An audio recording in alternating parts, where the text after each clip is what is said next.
Guys, welcome to PABrewNews. Got a beer here from the Hangar 24 Brewing Company, which I already realized that I spelled Hangar wrong, so I'll correct that because I put an E instead of an A. Hangar 24. This is the from Redlands, California. It says here, chocolate bomber, a chocolate porter, coming in at 8% alcohol by volume. Porter brewed with cacao nibs and vanilla beans.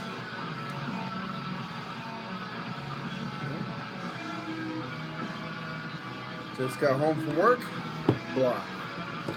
In a blah mood. I'm in a very blah mood today. Alright? So I need a beer to cheer me up. Boy, this is actually pouring very light. Very light in hue. Wow, almost like a cream soda look to this one. I look very dirty today as well because I just got home from work. So there we go. Hangar 24. Up to the light. Yeah, absolutely. There's a nice soft, actually there's a nice streaming carbonation coming through this. Just muted ruby and copper hues all through this. It is very, very, very light. It does not look like a porter. That's how light it is.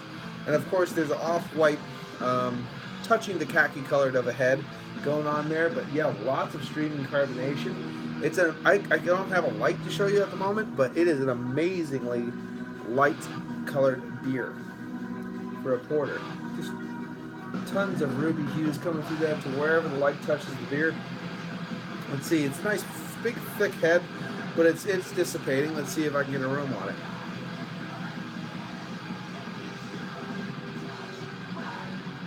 Earthiness, almost burnt leaves going on. That kind of quality, roasty toasty of course. Chocolate, a little baker's chocolate, brown bread. Again, there's roasty, toasty, burnt leaf kind of tones. Let's see if we can get through the head. Cheers.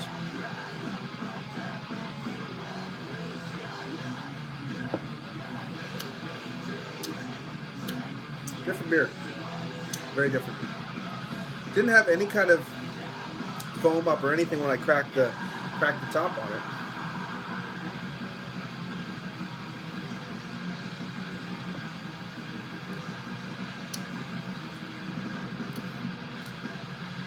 Soft, sizzling carbonation.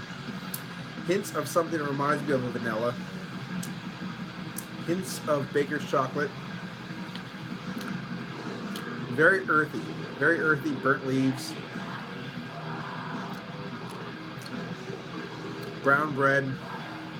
Very light.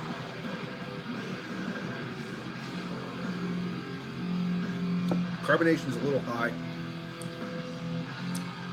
Again, caramel, something that reminds me of a hint of vanilla, a little baker's chocolate, hints of brown bread, a little bit of that burnt leaf quality in the background, earthiness in the background. Different.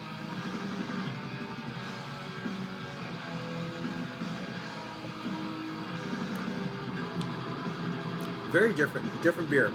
Definitely not your standard porter, for sure. Not drinking like your standard porter, doesn't look like your standard porter.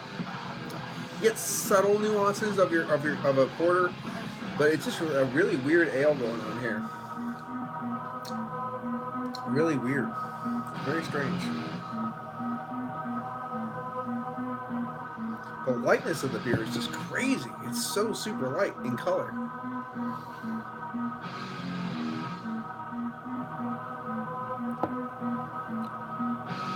Yeah, it reminds me of a soda. Because the caramel and vanilla almost reminds me of like a cream ale, a cream soda, as opposed to anything else. Hints of chocolate, caramel, vanilla, nuances of vanilla, then of that burnt, smoky kind of leaf quality way in the background. It almost reminds me of some kind of really odd cream soda. Especially with the bumped up carbonation. Yeah. Very weird beer. Overall enjoyment is probably like a 5 for me. It's below the standard level of a solid porter, so I can't give it more higher than a 6. It's different, but not good. Especially if you're going to get a chocolate porter, You're going to want a lot of porter. You know, the standard robust porter, 8%. You're going to be in that robust category. Plus, you're going to have that added expectation of chocolate and vanilla. It's there, but not there at all. Again, I'm really not really picking up like a good porter base, and more like a weird cream soda kind of weird thing because of it's so light in its approach to the style. It's kind of missing the mark a bit. Now, that's a shame. 8% chocolate porter. I thought this was going to be lovely tubbly, but it's just not really doing anything. And the flavors that are there are not bold and rich, and they're just kind of muted and muddled in there. Excuse me. This is basically, they made like a, I don't know what they made. I don't know what this is. Again, it just reminds me of like a very light cream soda that I'm drinking right now. A little bit of a slight muting of the palate there because of the carbonation, numbing of the palate a little bit right in the front. But sizzling carbonation, very light, nuances of vanilla, caramel, those kind of qualities, little earthiness, burnt leaf in the background, those kind of notes going on there. Porter, like a robust 8% porter, no. The chocolate is very muted, a muted baker's chocolate, no real sweet. The sweetness comes from more of the vanilla characteristics and the caramel. Again, it's just not my thing. It's not really hitting the marks that I was hoping it to be, especially for a robust porter, 8% with chocolate. So we're just gonna put this into the 5 category overall for me. It's drinkable. It's not bad, and it's not good. It's in that 5 category for me overall. Hate to be so mean to this one, but yeah, I just don't know what the hell is going on in this class right now. This has been Paul from PABrewNews with the Hangar 24 Chocolate Bomber. Cheers. Bye-bye.